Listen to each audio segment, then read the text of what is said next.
بسم الله الرحمن الرحيم. Assalamualaikum warahmatullahi wabarakatuh. Waalaikumsalam. Bismillahirrahmanirrahim. Alhamdulillahilladzi arsala rasulahu bil huda wa dinil haq liyudhhirahu 'alad dini kullih wa kafa billahi syahida. Allahumma shalli wa sallim ala nabiyyina Muhammad wa ala alihi wa sahbihi wa man ittaba'al huda. Bapak Ibu jamaah yang kami muliakan, alhamdulillah pagi ini kita berjumpa lagi di forum yang luar biasa karena lintas batas, walaupun hanya ada di dalam satu kotak, masing-masing menghadapi gadget atau laptopnya. Nah, pagi ini kita akan mengaji bersama-sama. Sudah hadir di hadapan kita Ustadz Ahmad Hasan Asy'ari, ulama'i. Beliau kami undang ke forum ini agar bisa kita belajar banyak hal mengenai hadis Nabi Muhammad SAW, di mana akhir-akhir ini bangsa Indonesia termasuk yang kreatif mengeluarkan hadis ya, tapi hadis palsu. Nah, kita nanti bisa tanya jawab pada Ustadz. Kita punya waktu tidak kaku pas 60 menit, tapi umumnya ada paparan dulu sekitar antara 40-45 menit, sisanya nanti digunakan untuk tanya jawab. Untuk itu kami persilakan pada Ustadz untuk menyampaikan tausiah. Kami mohon maaf kalau dalam sharing di medsos saya belum nambah Ahmad, ini baru pagi ini saya tambah Ahmad, nun sewu. Mohon maaf. Ya. Baiklah, kami persilakan Ustadz menyampaikan tausiah, dan kira-kira untuk 1 jam, bisa lebih sedikit. Di segmennya adalah langsung paparan atau tausiahnya, dan kemudian diperbolehkan tanya jawab. Tanya jawab ada 2 cara, bisa tertulis. Bapak Ibu bisa melihat itu di kolom chat. Di kolom chat itu Bapak bisa melihat kotak chat ya. Chat itu nanti bisa dipencet untuk menulis. Nah, sementara beliau tausiah, kami mohon mic Bapak Ibu dimatikan. Nah, mari kita bersama-sama mendengarkan tausiah beliau. Kami persilakan Ustadz. Baik. Bismillahirrahmanirrahim. Assalamualaikum warahmatullahi wabarakatuh. Waalaikumsalam warahmatullahi wabarakatuh. Alhamdulillah, la haula wa la quwwata illa billah. Assalatu wassalamu ala Rasulillah Muhammadin ibn Abdillah wa ala alihi wa ashabihi wa mawala.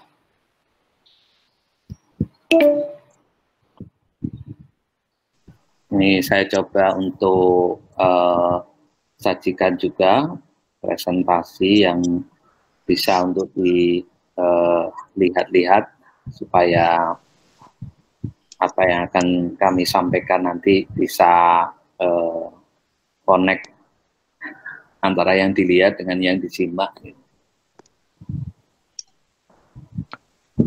Ini masih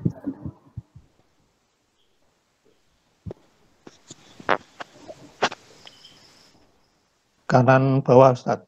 iya, sudah klik kok, tapi belum ada. Ada pilihan file, kemudian diklik yang dipilih. Present, karena yang window saja ya. Window. Ada pilihan Microsoft itu ya? Windows nanti, PowerPoint Ustadz dibuka dulu. Sudah saya buka. Udah, nanti di situ akan ada pilihan file Ustadz, PowerPoint-nya. Kalau belum mungkin dimatikan lagi, diunggah lagi. Oh, oke. Ya, karena mungkin belum satu.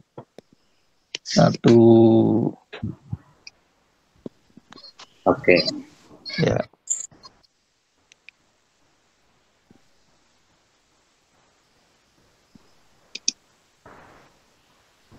Ini masih kaku teknologi ya begini. Ya, saya juga baru dapat ilmunya setelah suruh kuliah online.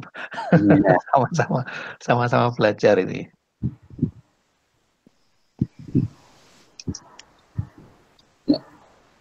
Adanya kok malah membuat presentasi ya? Oh, Nggak ada pilihan. yang di laptop sudah muncul tapi.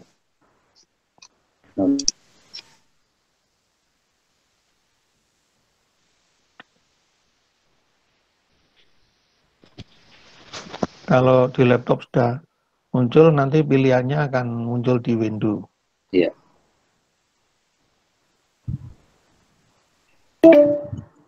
Dismiss sistem preference.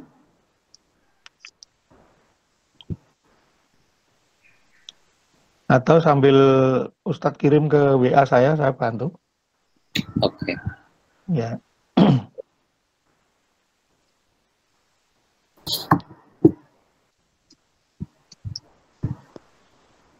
Mau hanya lagi atau saya sampaikan aja dulu nanti sambil menunggu supaya tidak buang waktu. Bapak Ibu yang dirahmati Allah, ada ibunya nggak tadi kayaknya? Ada banyak, alhamdulillah. Baik, yang pertama mari kita muji syukur kehadirat Allah SWT, salawat serta salam senantiasa kita aturkan untuk Nabi Allah Muhammad Sallallahu Alaihi Wasallam. Pertama, tema kita pagi hari ini saya mengajak bagaimana sebenarnya berinteraksi dengan Al-Quran dan hadis. Ini temanya sudah begitu lama sebenarnya, tetapi masih banyak yang mungkin ada miss di sana. Maaf, ini sambil saya kirim file ke Pak Mas Ivan dulu.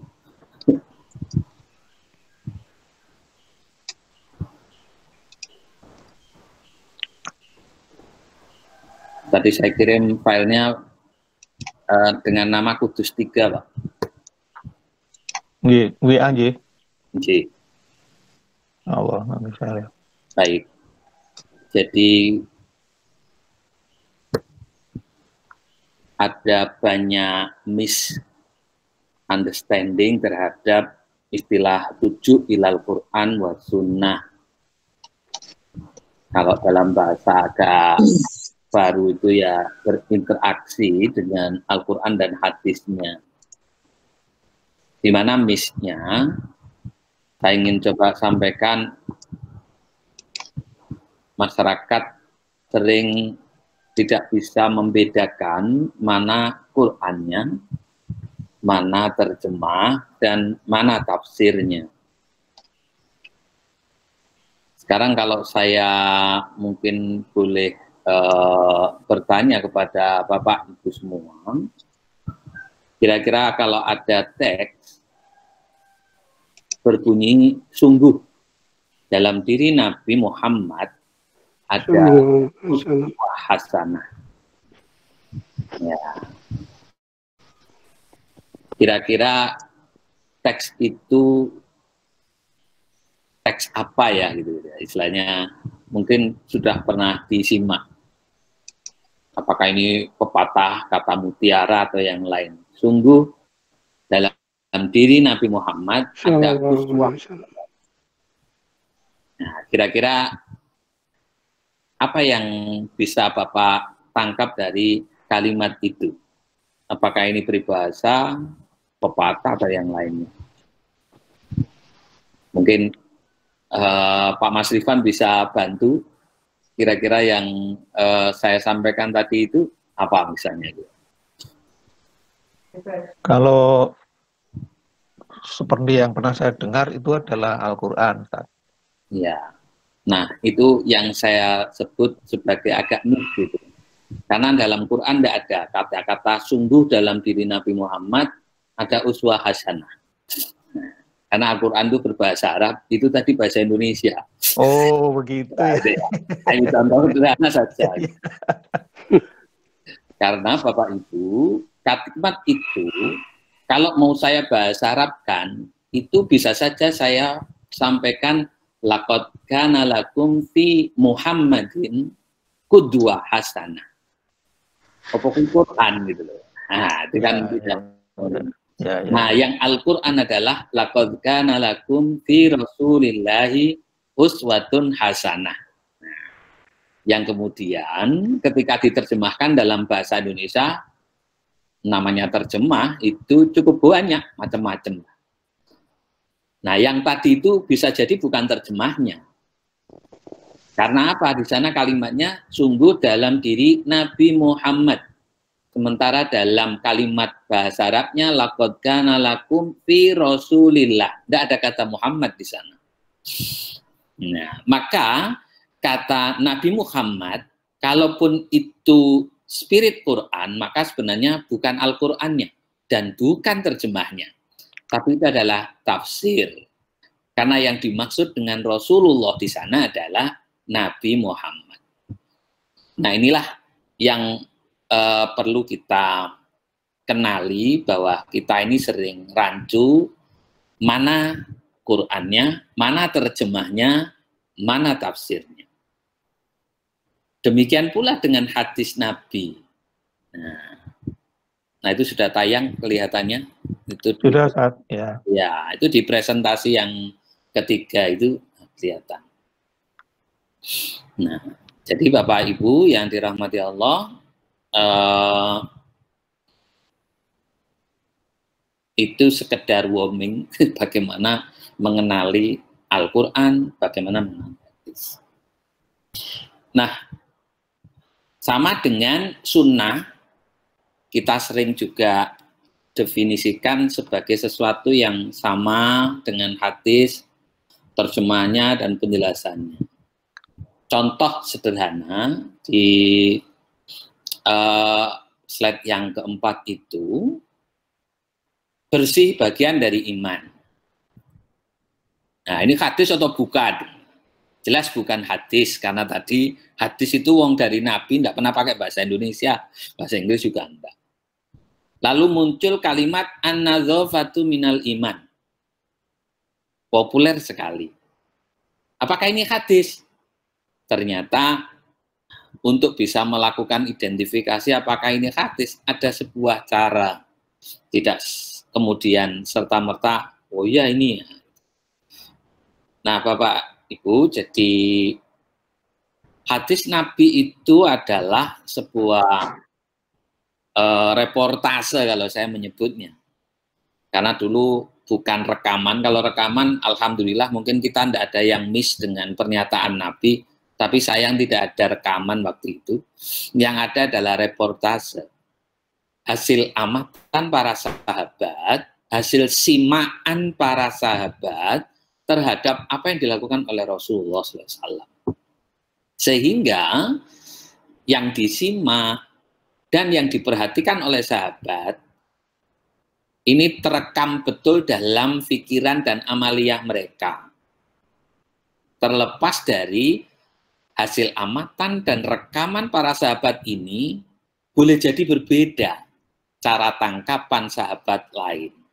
Sehingga ketika generasi berikutnya tanya tentang lakunya Nabi, penjelasan sahabat satu dengan penjelasan sahabat lainnya terjadi perbedaan. Muncullah sampai pada pembuku hadis seperti Imam Bukhari dan Imam Muslim, Imam Malik dan lain sebagainya. Mungkin substansinya satu tetapi redaksinya bermacam-macam. Bahkan tak jarang kita temui, tidak hanya redaksi, ketika dibaca oleh orang sekarang, sepertinya substansinya berbeda. Nah, inilah yang menjadi problem. Nah, kembali kepada slide itu, bahwa an-nadhafatu minal iman, itu yang lebih populer di lingkungan kita, itu kalau dilacak ke dalam hadis-hadis Nabi, ya susah ditemukan. Nah, bahkan kalau dibilang tidak akan ditemukan. Tetapi bukan berarti bersih bagian dari iman, spirit itu tidak ada dalam hadis Nabi. Kita akan jumpai dalam Sunan Ibnu Majah misalnya, bahwa Rasulullah pernah menyampaikan, at-tuhuru satrul iman, suci separuh daripada iman. Nah, artinya bahwa nilai-nilai kebersihan spiritnya ada pada sunnah Nabi SAW. Tetapi belum tentu itu diucapkan oleh Nabi SAW. Nah, yang pengucapan inilah yang biasanya dijaga oleh para sahabat, kemudian ditularkan pada generasi berikutnya.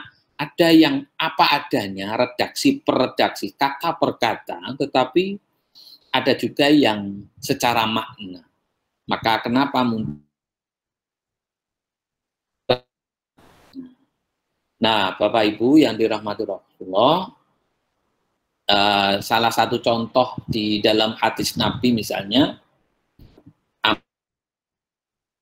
bikot lil auzal, Rasulullah memerintahkan untuk membunuh auzal. Auzal itu jamak dari wazagoh.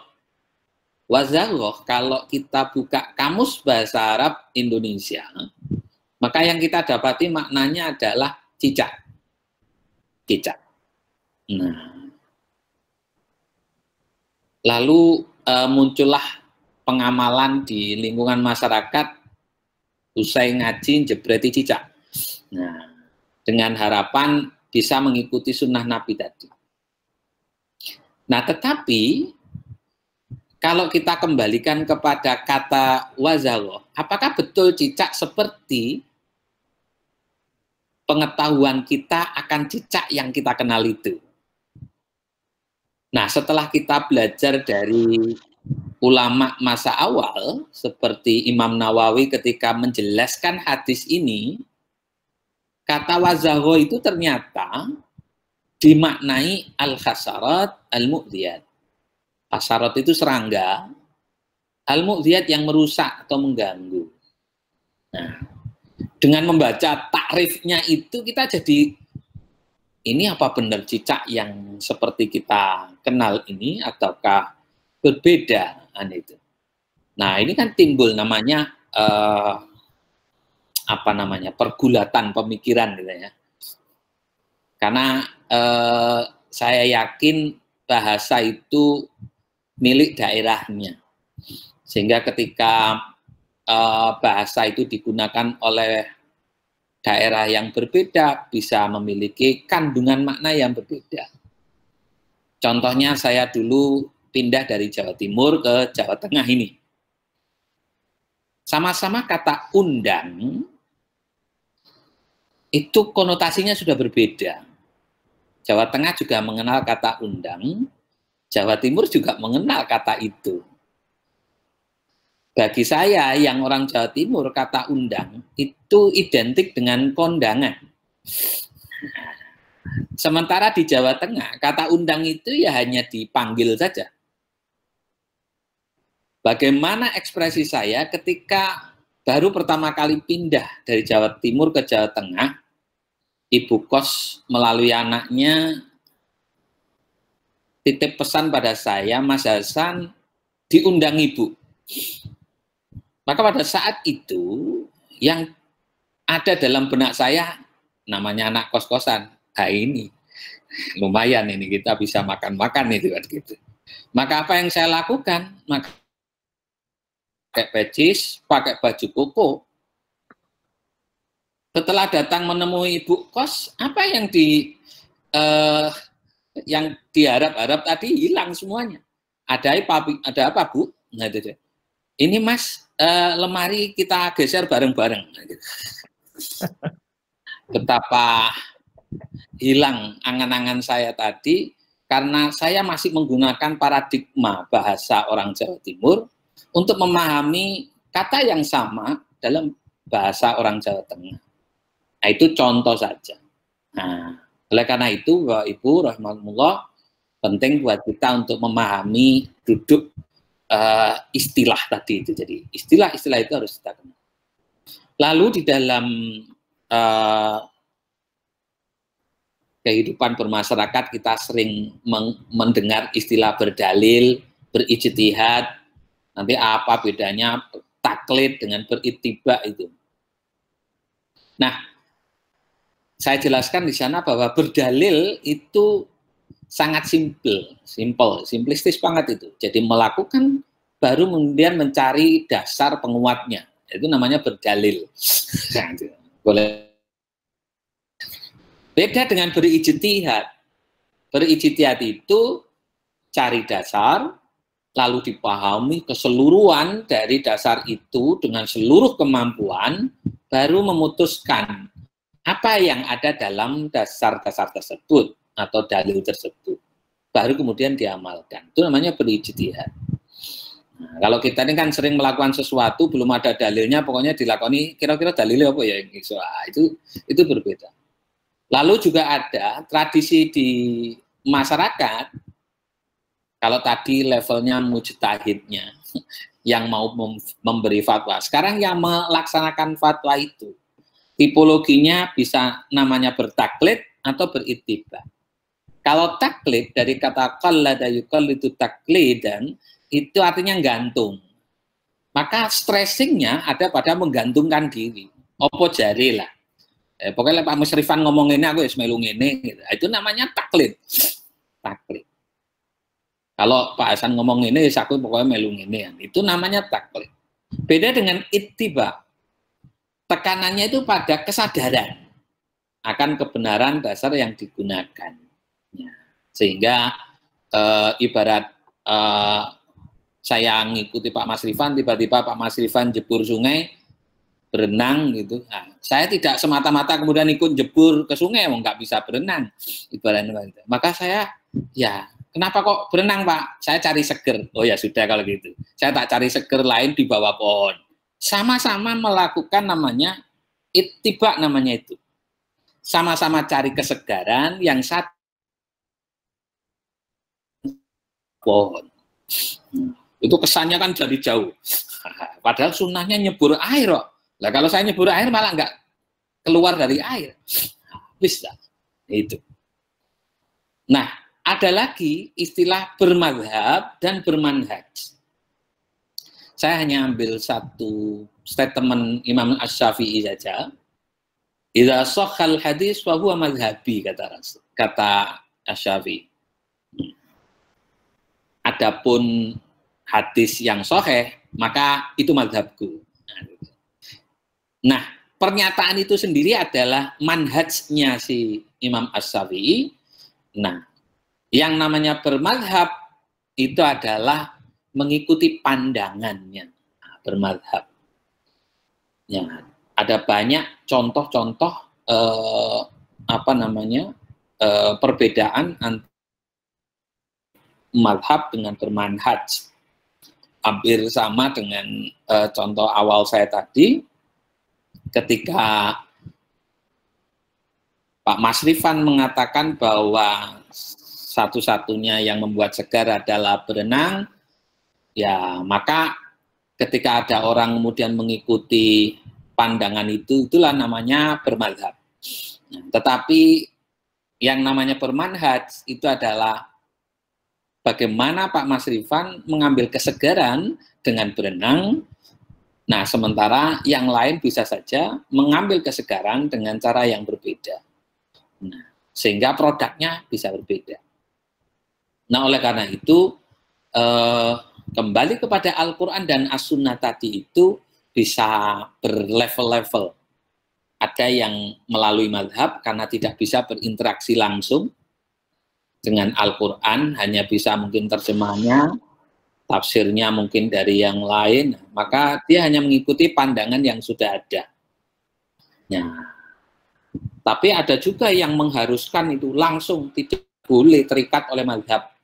Dulu dipakai oleh Wahabi, itu nggak boleh. Nah, ada juga yang mengikuti pandangan, tetapi pandangan ulama-ulama terdahulu, ini yang dipegangi oleh Salafi, misalnya begitu. Ada yang kembali kepada Al-Quran dengan ya pembaruan-pembaruan. Nah, ini yang biasa dipegangi oleh Muhammadiyah misalnya. Nah, tapi ada juga yang ya bisa kita ini kembali kepada Al-Quran secara langsung, melainkan ya harus melalui mazhab tadi seperti yang dipakai oleh Nahdiyin dan sebagainya. Maka cara berinteraksi kepada Al-Quran dan Sunnah inilah yang melahirkan keragaman tersebut, perbedaan-perbedaan tersebut. Nah, itu secara umum interaksi kita kepada Al-Quran dan Sunnah. Nah, kita masuk kepada bagaimana berinteraksi dengan hadisnya itu sendiri. Bapak Ibu yang dirahmati Allah, pertanyaan pertama itu adalah sebenarnya apa sih itu hadis Nabi? Mengapa itu penting dipelajari? Lalu bagaimana cara mengenali hadis? Di mana kita dapati hadis itu? Lalu mengapa ada yang sahih, ada yang dhaif? Bagaimana memahaminya? Dan pada akhirnya bagaimana mengimplementasikannya. Mudah-mudahan nanti ya Pak, jadi kan tidak harus karena ini cukup banyak, tapi dasar-dasarnya harus dikenali supaya nanti dialog tentang hadis ini bisa berkesinambungan gitulah. Nah, Bapak Ibu, apa itu hadis? Para ulama mentakrifkan, mendefinisikan hadis itu sebagai akwal, pernyataan-pernyataan. Takrir, af'al dulu, perbuatan-perbuatan, takrir maupun qoror istilahnya, pembiaran yang menunjukkan persetujuan Nabi, yang semuanya disandarkan kepada Rasulullah SAW. Sehingga itu yang dimaksud dengan ya ucapannya Nabi, ya perbuatan Nabi, ya diamnya Nabi. Diamnya ini atas laku maupun ucapan sahabat di sekitarnya. Jadi kalau ada sahabat melakukan A, B, C, Nabi diam saja, tidak menegur, itu salah. Itu menunjukkan qoror, penetapan. Ya rapopo lah, gitu, kalau bahasa kita sekarang itu. Maka aspek yang ini yang paling banyak tidak dibahas oleh para pengkaji. Mereka hanya menyandarkan pada apa yang dilakukan Nabi atau apa yang diucapkan Nabi. Tapi seringkali laku-laku di sekitar Nabi itu tidak menjadi bagian dari sunnah ataupun hadis, padahal tarif ulama begitu luas. Gitu. Contohnya begini Bapak, Ibu, jadi selama ini kalau mau mencontoh cara berpakaian ala sunnah Nabi seperti apa? Wah, akhirnya mencari apa yang dipakai oleh Nabi.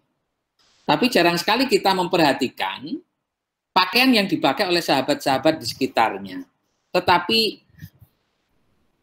ada pembiaran dari Nabi SAW. Artinya sahabat Nabi itu terkenal misalnya Ibnu Umar, paling suka pakai baju abu-abu. Bahkan dalam sirah, itu Ibnu Umar itu pesan, tolong saya kalau meninggal nanti kafan saya warna ini gitu. Sekalipun dalam hadis Nabi, pernyataan Nabi lebih suka yang putih. Nah, gitu. Maka gunakan itu untuk. Nah, Nabi tidak menghalangi sebenarnya sahabatnya menyukai warna abu-abu. Ada yang menyukai warna merah, ada yang menyukai warna apa-apa, dan lain sebagainya. Tetapi produknya, ketika kita hanya membaca apa yang dipakai Nabi, maka lahirlah tadi kesannya yang hanya dipakai Nabi, yang ikuti sunnah Nabi, sementara yang tidak dianggap. Padahal di sana bagian dari sunnah Nabi juga, yaitu jadi pembiaran Nabi terhadap lakunya sahabat di sekitar beliau. Nah, itu namanya takrir. Maka hakikat dari hadis Nabi itu adalah sebuah reportase sahabat atas lakunya Nabi yang disampaikan kepada generasi berikutnya atau diminta oleh generasi berikutnya. Generasi berikutnya itu tabi'in. Kalau sahabat itu orang yang hidup di sekitar Nabi. Dia tahu banyak tentang Nabi. Sementara tabi'in tidak tahu menau. Sehingga kalau ingin tahu Nabi, dia tanyanya kepada sahabat. Nah, sehingga mekanisme hadis sampai kepada kita itu bisa karena pertanyaan generasi tabi'in, bisa juga karena sahabat menjelaskan. Dulu Nabi itu begini-begini. Tapi bisa juga tabi'in tanya, Nabi dulu wudunya gimana ya Pak sahabat? Nah, dan seterusnya. Nah, di dalam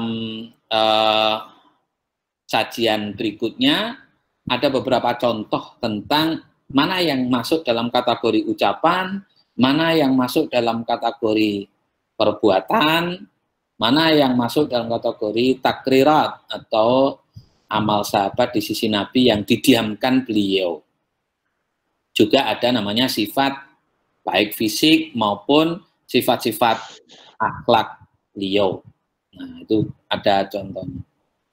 Ini tayangannya nggak bisa keluar ya Pak Mas Ivan ya? Oh, ini sudah saya keluarkan. Oh iya, baik. Kok nggak bisa terbaca ya?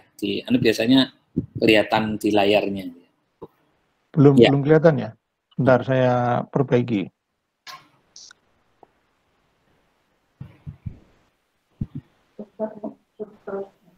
Monggo Ustadz jalan terus, nanti saya tak mengeluarkan lagi. Mungkin karena ada yang masuk lagi sehingga mungkin terganggu. Ini saya keluarkan lagi. Ini persis kayak ada pesan sponsor dulu. Ini bisa kelihatan? Bisa lah, itu bisa. Ya, alhamdulillah. Nah, itu di slide yang ke-12, 13, 14, 15 itu contoh-contoh dari apa yang disebut dengan qaulnya Nabi, fi'ilnya Nabi, perbuatan Nabi, mana yang disebut takrir Nabi, dan seterusnya.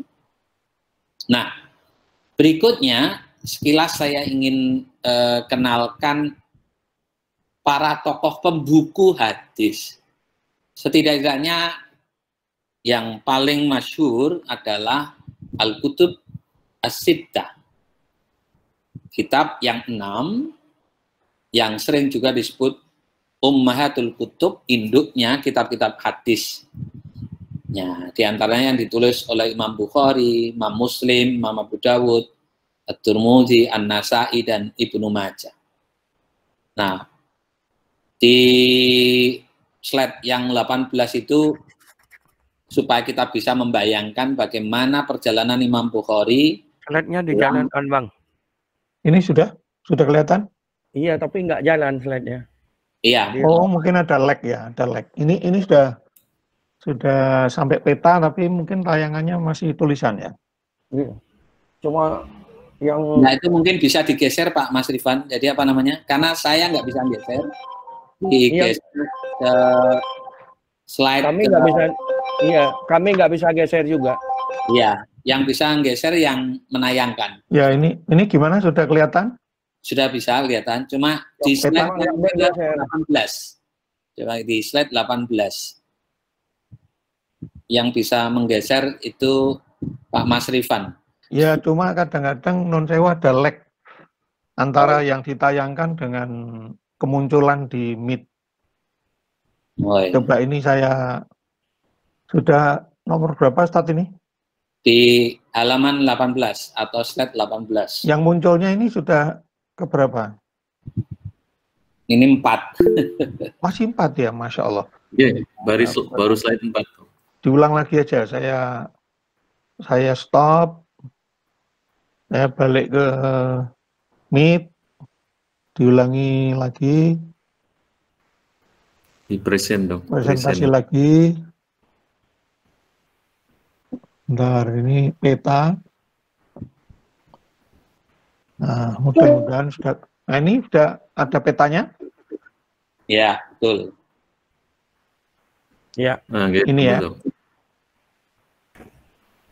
Saya full screen. Ya. Full screen. Ya. Ya, jadi itu peta perjalanan Imam Bukhari untuk mendapatkan hadis, yaitu orang Bukhara, dulu salah satu daerah Rusia. Nah, itu perjalanannya di garis-garis merah itu. Dan dulu belum ada pesawat, hanya darat, tanpa spirit para ulama untuk memburu hadis itu sedemikian rupa. Nah, berikutnya itu Imam Muslim saja yang itu, Pak, tidak apa-apa. Ada Imam Turmudi, An-Nasai, Abu Dawud. Saya hanya ingin menyampaikan di balik peta-peta itu menunjukkan bahwa ulama-ulama dulu serius di dalam menghimpun pengetahuan yang bersumber dari Nabi SAW. Kita masuk ke slide yang 24, Pak. Kelihatan, Ustaz? Ya. Ini masih 18. Oh, jadi lag terus ya, coba dikeluarkan lagi. Pakai anu aja, Pak, tidak pakai Full slide, screen. tidak full screen sehingga. Bentar. Nah, saya lanjutkan sambil Pak Mas Rifan menyajikan. Ya, ini tidak full screen, kelihatan? Ya, itu bisa kelihatan. Jadi, mengapa hadis Nabi itu perlu kita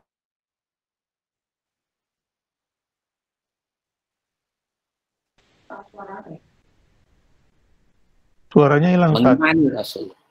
Oh, udah keluar. Nah, kemudian di slide berikutnya agak cepat saja, Pak, biar anu.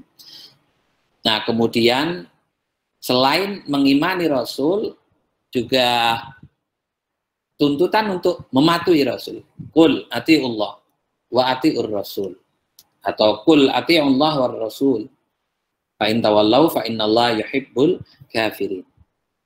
Berikutnya, seruan untuk mengambil apa saja yang disajikan oleh Nabi.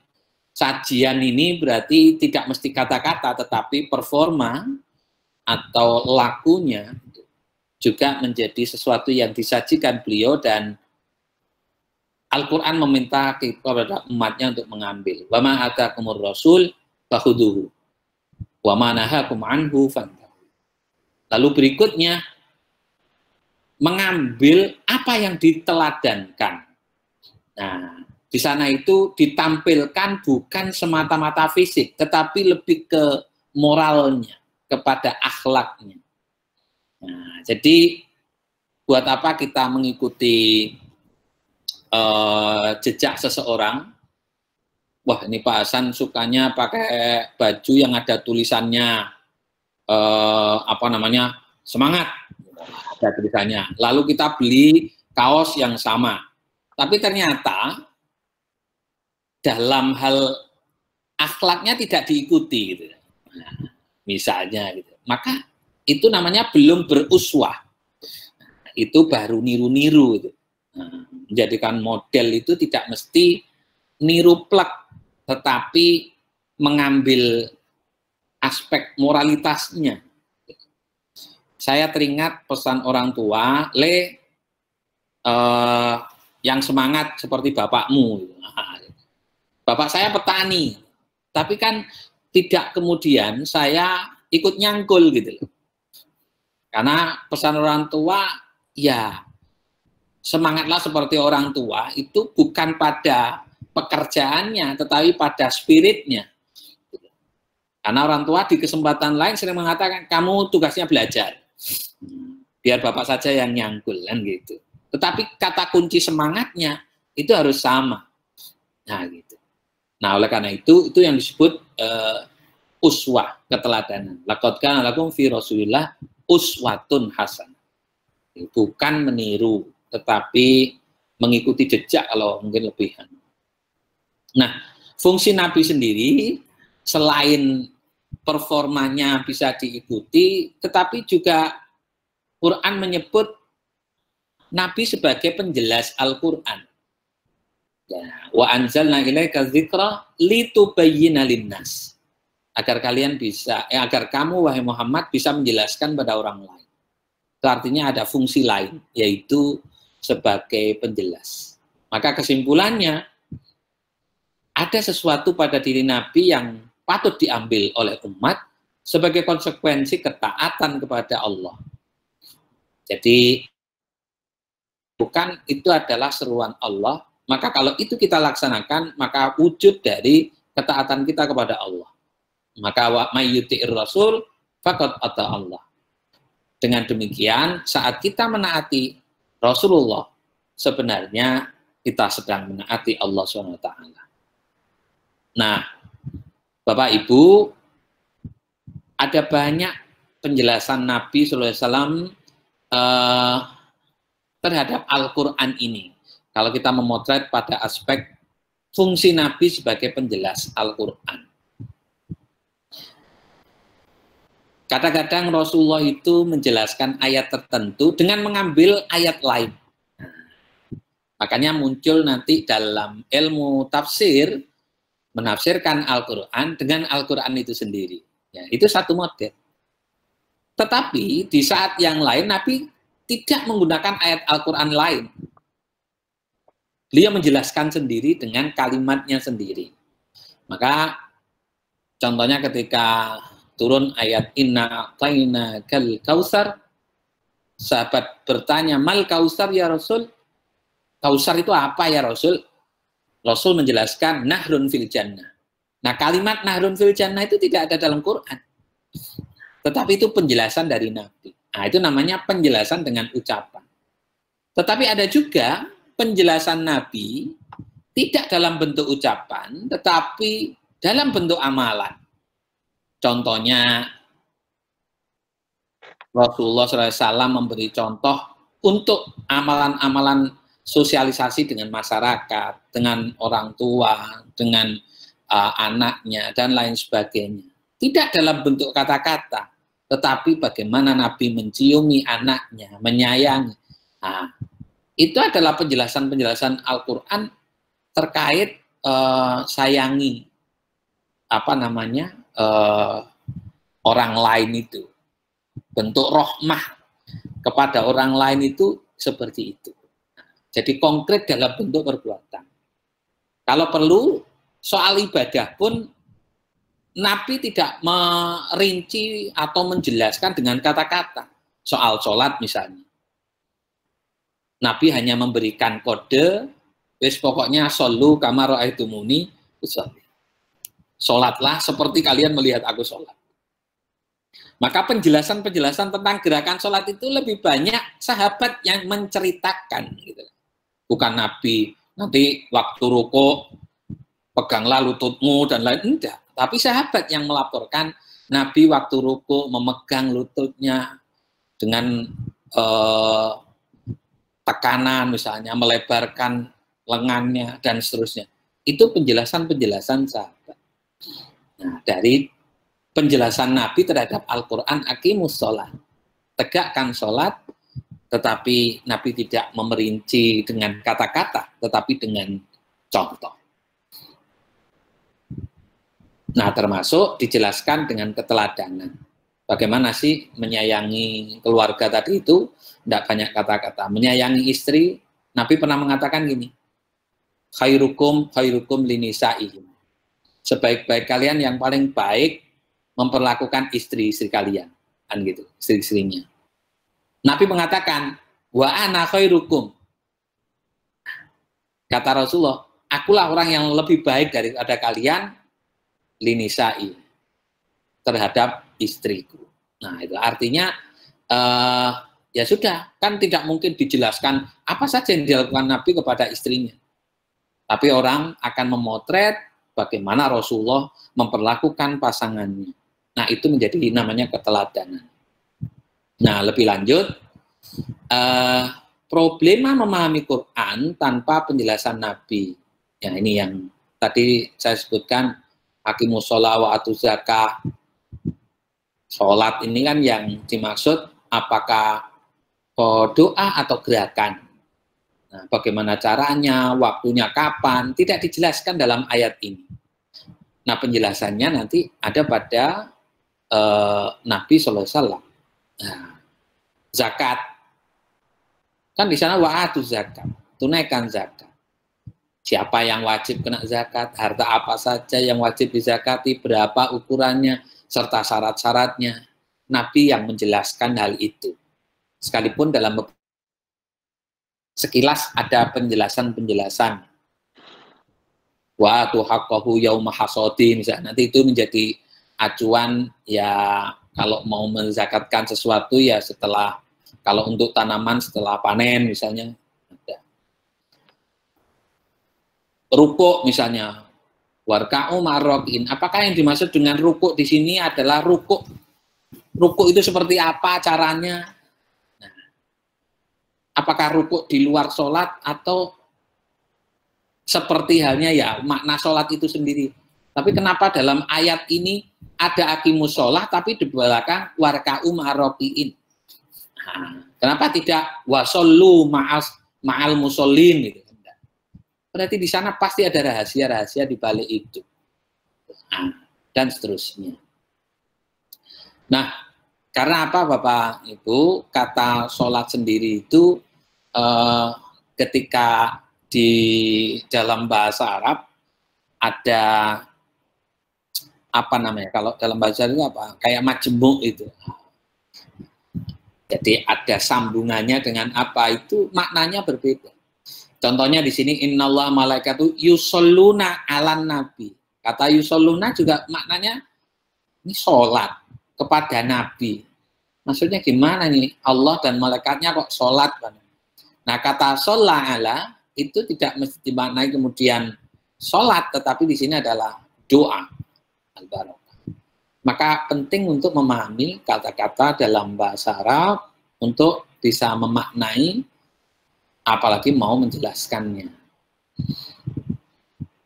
Nah, kemudian berikutnya kalimat misalnya alladzina amanu walam yalbasu imanan walam yalbisu imanahum bizulmin ulaika lahumul aman wa hum muhtadun.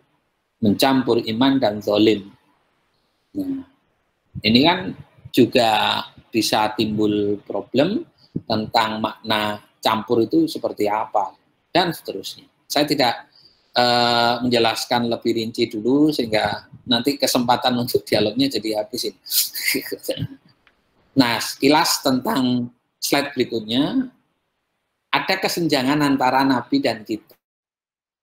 Tidak adanya seperti Nabi hidup di Arab, kita sebuah situasi yang berbeda. Nabi hidup di abad 6-7 Hijriah, sementara kita di abad 21. Sebuah kesenjangan yang tidak bisa kemudian begitu saja ditempelkan lah istilahnya. Nilai-nilai sana diletakkan di tempat kita. Berbahasa Arab, kita berbahasa Indonesia. Nabi masyarakatnya masyarakat pedagang, kita masyarakat agraris. Daerah Nabi itu daerah tandus, kita daerah tropis yang subur. Kemudian tidak bisa kita lepaskan, di zaman Nabi ada budaya Arab yang melingkupi, kita ada budaya Nusantara yang melingkupi kita. Sehingga dan bagaimana menanamkan nilai-nilai pesan nubuwah tadi, kenabian itu dari konteks budaya Arab ke konteks budaya di Indonesia misalnya. Itu menjadi penting bagi para mujtahid, para alim merenungkan hal itu. Nah, wah ternyata masih banyak. Nah, Bapak Ibu rahimakumullah, seperti yang dipesan Pak Mas Rifan tadi, mestinya hanya 45 menit untuk presentasi. Ini sudah mencapai 46. Nah, saya mohon maaf kalau hantaran ini menjadi terlalu cepat. Oleh karena itu, mungkin banyak hal yang belum bisa dipahami. Saya berikan ruang saja untuk bisa didiskusikan gitu. Saya kembalikan pada Pak Mas Rifan. Saya kira itu Pak, monggo. Iya, Ustadz, saya stop dulu. kembali berwawan muka. Bapak Ibu sekalian, mungkin ada yang ingin bertanya, kami persilahkan. Nah, ini sudah ada pertanyaan tertulis, Ustaz. Saya baca dulu ya. Yang pertama dari Pak Sugiono ini. Nah, ini ada juga permintaan CV, tapi Ustadz kan belum punya belum mengunggah CV, ya sedikit kami sampaikan. Beliau adalah dosen di UIN, dulu namanya IAIN, di Fakultas apa Ustadz? Saya di Pasca Sarjana. Pasca Sarjana. Ya. Baik, saya tulis saya baca pertanyaan pertama dari Bapak Toto Sugiono. Yang pertama, apakah taklid sesuatu yang dilarang? Pertanyaannya 4, Ustaz. Saya baca satu-satu, mohon langsung dijawab. Ya. Oh, sebentar. Oh, langsung saja. Ya, baik. Ini pakai chatting. Apakah taklid sesuatu yang dilarang? Taklid tidak dilarang, tetapi tidak dianjurkan. Jadi sangat berbeda, jadi bukan terlarang. Bagi orang tertentu, seperti halnya seorang anak yang tidak tahu apa-apa, ya ikut saja orang tuanya. Karena orang tuanya tidak akan menjerumuskan dia. Ya, dituntun nang diwe ngerti, pokoknya email. Nah, gitu. Tetapi bagi orang yang sudah memiliki kemandirian, seharusnya dia sudah harus naik levelnya. Tahu alasan, Pak mau kemana, dan gitu. Saya kan tidak ada kepentingan, saya tak di rumah saja, misalnya gitu ya. Jadi itu yang namanya sudah level lebih tinggi. Ittiba. Saya kira itu, Pak. Ya, terima kasih. Kemudian kedua, bagi saya yang awam, bolehkah hanya mengikuti seseorang, misalnya mengikuti Pak Hasan, tanpa mengetahui hadis atau ayat Qur'annya? Itu sama dengan pertanyaan tadi. Jadi taklid sama ittiba. Bagi saya, orang yang baru pertama kali belajar mungkin boleh saja. Tapi karena orang yang baru belajar ke saya ini, saya pikir sudah mulai punya kemandirian. Dia bisa memilih. Maka seharusnya jangan biarkan hanya mengekor, tetapi silahkan bertanya. Nah, silahkan bertanya mengapa. Nah, itu penting. Jadi kan tidak dari nol sama sekali. Seperti orang mu'alaf. Ketika mau belajar sholat itu kan dia taklid saja. Nah, gitu ya. Nah, ini saya kalau sholat gimana caranya? Wes pokoknya melu kan gitu. Tapi kalau dia masih mau bertanya, nggak sholat nanti. Gitu. Jadi tanya ini, kok kenapa bertakbir? Kenapa yang dibaca ini? Kok tidak yang lain? Nanti nggak jadi sholat. Nah, tapi kalau untuk mu'alaf yang pertama itu ya, pokoknya melu aja. Nah, nanti sambil berjalan, sambil menanyakan apa yang dilakukan tadi itu, dasarnya, dan apa hikmahnya, dan sebagainya. Saya kira itu, Pak Mas Ivan. Iya, matur. Yang ketiga, bolehkah awam mengikuti teks Quran tanpa membaca tafsirnya? Ya, boleh saja. Tetapi tidak boleh diklaim itu yang paling benar. Karena ya tadi, begitu membaca terjemah, saya tidak yakin kalau membaca dari Quran langsung, tapi terjemah. Nah, terjemah itu hasil curahan dari orang yang menerjemahkan. Nah, jelas nanti akan bertemu dengan terjemahan curahan orang lain. Apalagi sampai pada tafsir. Nah, oleh karena itu, pada level tertentu, monggo. Itu bagian dari cara untuk mengenal, mengerti apa isinya Quran. Nah, tetapi tidak boleh mengklaim terlebih dahulu, ini yang paling benar. Nah, yang itu yang beresiko gitu. Nah, artinya apa? Kalau sudah paham lalu dilakukan, monggo. Tapi kalau kemudian mendapati orang yang juga sama-sama merujuk ke Quran, ketoknya beda lakunya. Tidak perlu bertegang dulu lah. Bahasa lainnya ya pelajari dulu. Saya kira itu. Ya, ada harapan ini nanti diulang, insya Allah nanti Rabu mungkin diperdalam lagi. Karena tadi banyak slide yang karena teknologi saya sudah muter-muter sampai 18, tayangannya tetap 4 Ustaz tadi itu. Oh gitu. Jadi, Iya. jadi mungkin lagging ya, Saya kayak sudah mau menayangkan tapi oh ya nggak bisa tayang-tayang gitu. ya. Ya, Memang ya, ini hambatan di apa namanya tayangan online sering terjadi. Waktu kemarin malah seminar dokter-dokter itu yang menayangkan malah tidak muncul, akhirnya seperti ini. Saya minta udah kirim ke saya bantu tayang dari laptop saya, alhamdulillah bisa. Baik, yang berikutnya Ustaz dari Bapak Burhan Miftah. Apakah riwayat hadis termasuk generasi apa? Salafus soleh. Generasi apakah salafus soleh? Apakah mungkin maksudnya apakah sahabat? Apakah tabiin? Apakah tabiin? Monggo Ustaz. ya. Para perawi hadis itu berlevel tabaqah. Di level yang pertama kali meriwayatkan dari Nabi namanya sahabat. Nah, generasi berikutnya yang rawi yang meriwayatkan dari para sahabat namanya tabi'in. Begitu seterusnya sampai kepada level pembukunya. Dalam hal ini seperti Imam Bukhari, Imam Muslim, itu generasi tabi'ul atba. Jadi sudah generasi agak jauh.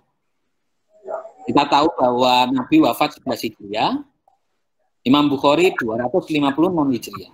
Ada jarak di sana sekitar 250-an tahun. Nah, artinya dari Imam Bukhari dapatkan berita dari Nabi itu melalui 4 sampai 5 tingkatan, 5 generasi.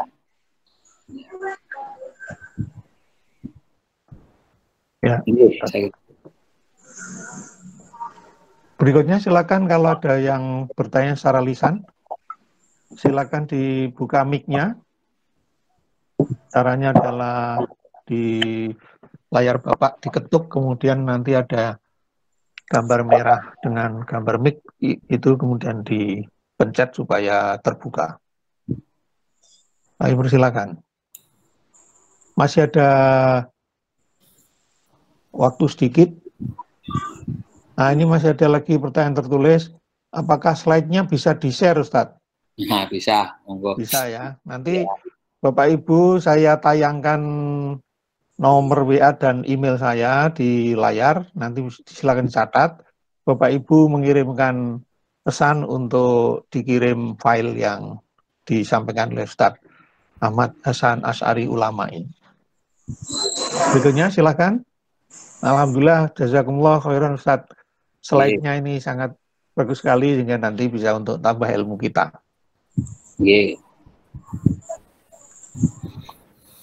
Apakah tadi sudah ya slide sudah saya baca. Silakan berikutnya. Jika masih ada, ini baru jam 7:03. Waalaikumsalam, silakan. Ya. Bisa halo? Ya, silakan. Ini kembali ke masalah tema. Tadi soal bagaimana di saat ini kan memang banyak sekali yang men-share ya, share hadis lewat medsos itu. Nah, itu kita mengetahui ciri-cirinya bagaimana itu hadis asli atau hadis palsu itu bagaimana, Ustaz? Karena kan kita biasanya yang di share itu hanya terjemahan. Nah, kita nggak tahu asalnya gitu. Ya, sebenarnya itu pekerjaan agak rumit. Artinya ya harus dilakukan riset. Ya, maka harus diteliti. Jadi begini Bapak Ibu,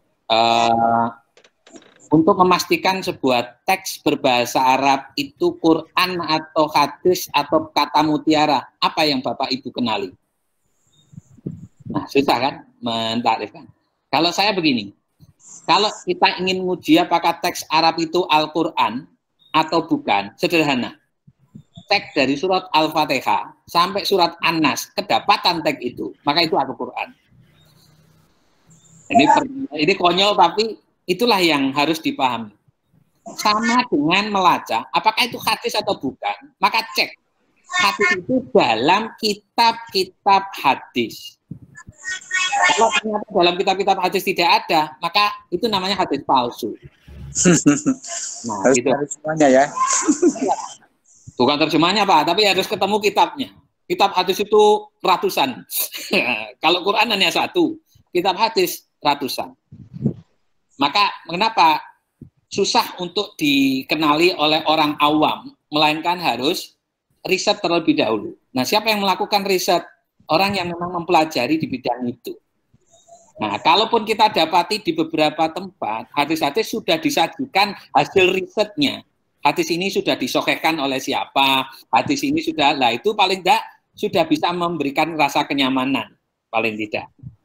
Oh, ini hadis ini di dalam kitab Sahih Bukhari. Itu maknanya oleh Imam Bukhari sendiri sudah disahihkan seluruh hadis yang ada di dalamnya. Terlepas kalau orang hadis, orang yang mengkaji hadis, masih diteliti lagi. Karena ada beberapa hadis dalam Sahih Bukhari pun yang dhaif, lemah. Nah, begitu seterusnya. Jadi, kalau dicarikan ciri-ciri ya susah, Pak. Itu sama dengan orang awam tanya, ciri-ciri ayat Quran itu seperti apa? Nah, kalau saya sederhana, cek saja kalau membaca dari surat Al-Fatihah sampai surat An-Nas ketemu teks itu, maka itulah Al-Quran. Jadi bukan pakai ciri. Nah, dulu ada sih orang yang menyebut ciri-cirinya bahasa Arabnya khas. Bagi orang Arab mungkin kenal, tapi bagi orang lain yang tidak kenal dengan bahasa Arab dengan baik, maka ya tidak bisa mengenalinya. Nah, ya seperti tadi yang saya awal berikan shock terapi, ketika kita menyebut dalam diri Nabi Muhammad ada keteladanan yang baik. Pasti orang sudah mengaku itu Quran, Pak. Quran gitu. Padahal teks bahasa Arab, bahasa Indonesia, bukan Qurannya. Nah, karena Qurannya tidak ada kata-kata Muhammad. Yang ada laqad lakum fi Rasulillah. Sehingga kalau kata-kata itu kemudian terjemahnya Nabi Muhammad, itu sudah namanya tafsir. Tafsir dari kata Rasulullah. Rasulullah yang dimaksud adalah Nabi Muhammad. Padahal di dalam ayat Al-Quran yang lain, laqad kana fi Ibrahim juga ada. Laqad kana uswatun hasanah fi Ibrahim. Itu ayat Al-Quran juga. Saya kira itu Bapak. Jadi saya sampaikan untuk bisa mengetahui ciri-cirinya memang. Nah, yang kedua bagi orang awam bisa mengandalkan hasil catatan para peneliti tadi itu. Maka kalau ada ungkapan muncul hak, ya tanyakan ahlinya saja. Pak, ini akhirnya kita akan lacak, kita akan teliti. Wah, saya nggak dapati itu dalam kitab hadis. Jadi tidak semata-mata disampaikan. Itu persis kalau saya diberi resep dokter, saya akan tanya Pak Mas Rifan gitu. Saya nggak tahu apa. Kalau enggak, minimal saya tanya pada buku-buku obat-obatan itu. Saya akan cek ini obat untuk apa. Gitu. Saya kira itu Pak Joko. Gitu. Ya, terima kasih Ustadz. Saya termasuk orang yang sering tanya ke Ustadz Hasan As'ari itu. Kalau ada share-sharean di WA yang seumur-umur saya ngaji belum pernah ketemu, saya kirim ke beliau gitu. Mohon maaf ini memberi pekerjaan beliau. Ustadz ini hadis ini derajatnya bagaimana? Nah, selalu ada yang muncul jawaban beliau itu tidak ditemukan di kitab hadis manapun. Nah, ya. Terus saya jawab ke grup saya, maudhu itu. Nah, ini ada pertanyaan dari Dr. Faizin, urutan derajat hadis, mohon dijelaskan Ustadz. Terima kasih. Oh, gimana Pak? Urutan derajat hadis. Oh iya, dan sebenarnya hadis itu ada dua kemungkinan, diterima atau ditolak. Kalau dalam bahasa Arabnya makbul, mardud. Nah, yang makbul itu adalah yang memenuhi kriteria sahih dan setidak-tidaknya hasan. Itu ada dua level. Yang tertinggi adalah sahih, yang kedua adalah hasan. Nanti ada kriteria yang membedakan mana yang sahih, mana yang hasan. Nah, sementara yang tertolak itu adalah yang dhaif. Nah, tidak memenuhi kriteria sahih maupun hasan. Dan yang paling parah adalah maudhu atau palsu. Nah, kita itu dari segi kualitas. Kalau dari ungkapan-ungkapan lain, sering kita dengar hadisnya mutawatir, Pak. Wah, ini dua sisi yang berbeda. Kalau sahih, hasan, dhaif, maudhu itu dari segi kualitas.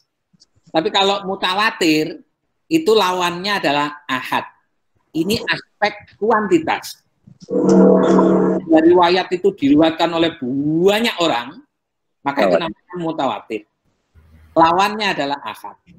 Yang mutawatir itu tidak perlu penelitian, Pak. Informasinya mau orang kafir yang ikut meriwayatkan di dalamnya, ibaratnya begitu, tetap bisa diterima karena riwayatnya itu masif. Tentang orang sudah tahu. Mau yang meriwayatkan orang Nasrani, orang semuanya bisa diterima. Ibaratnya begitu. Nah, tapi kalau ada berita yang sifatnya perorangan, itu namanya hadis ahad. Nah, kebanyakan hadis itu hadis ahad. Makanya masih diteliti apakah itu sahih, apakah itu hasan, apakah itu dhaif, ataukah itu maudhu. Contoh Bapak Ibu, kita sering dengar shollu kama ra'aitumuni usolli. Oh, itu kan populer sekali. Tapi kalau dalam ilmu hadis, hadis ini gharib, Pak. Gharib itu padahal bahasa Arabnya itu asing.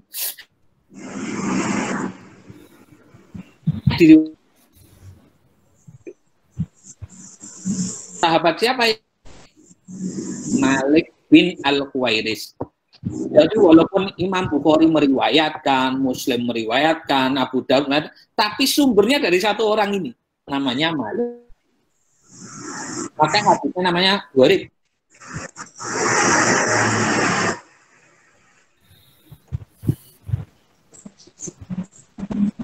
Tidak sampai mutawatir. Sama dengan innamal a'malu binniyat. Wah, itu kan sangat populer. Tapi yang meriwayatkan adalah sahabat Umar bin Khattab. Yang lainnya enggak. Soal di dalam Imam Bukhari ada 12 jalur lebih. Tapi ujung-ujungnya Umar bin Khattab. Nah, itu namanya hadis ahad. Kan gharib tadi. Nah, jadi ada istilah yang seringkali kita ini menggunakan pendekatan bahasa, tapi sebenarnya itu istilah yang dipakai oleh ilmu tertentu. Contoh hadis masyhur. Masyhur itu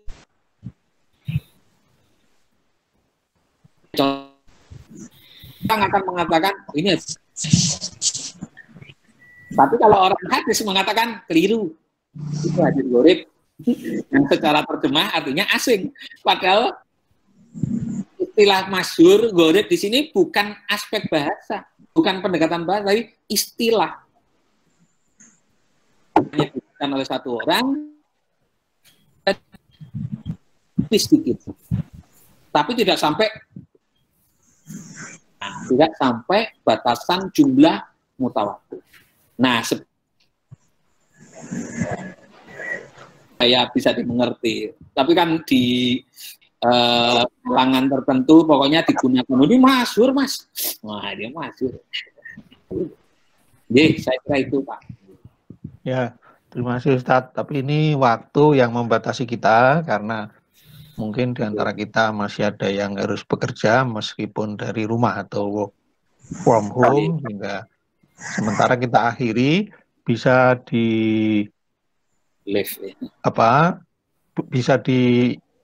nanti diulang atau diperdalam pada hari Rabu mendatang insya Allah. Nah, ini saya mau menampilkan tadi yang berupa nomor yang siapa yang menginginkan untuk dikirimi, maka silakan nomor saya dicatat atau email saya dicatat. Itu sudah saya tayangkan. Nanti akan insya Allah saya kirimi file dari Ustadz. Ahmad Hasan Asy'ari Ulamai. Sudah cukup jelas Bapak Ibu sekalian nomornya ini? Ya, nomornya.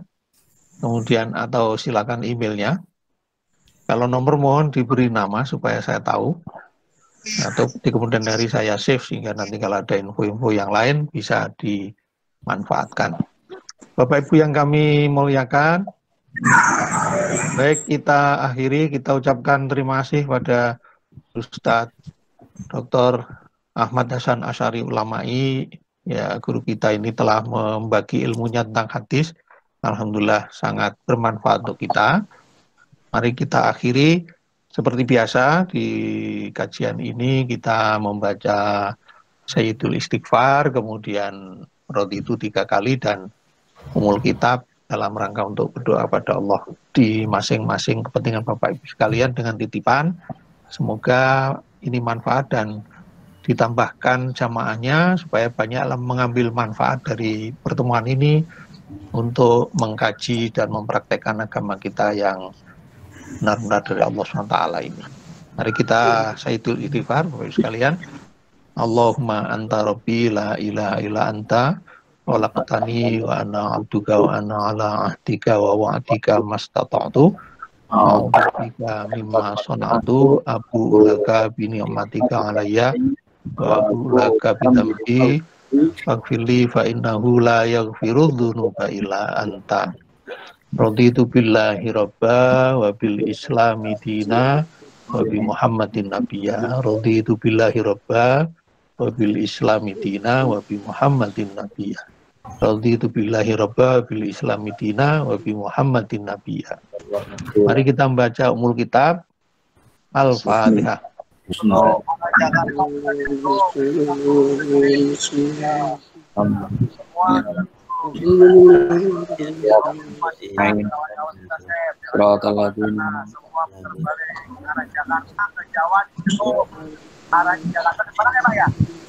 Amin. Terima kasih. Mari kita doa dengan kafaratul majlis. Subhanakallahumma bihamdika asyhadu an la ilaha illa anta astaghfiruka wa atubu ilaik. Terima kasih Bapak Ibu sekalian yang telah bergabung. Barakallahu fikum. Dan ini rekor yang terpanjang sampai jam 7.17. Terima kasih semuanya. Sampai ketemu di lain kesempatan insyaallah besok pagi jam 6 atau jam 5.45 sudah boleh masuk. Matur nuwun.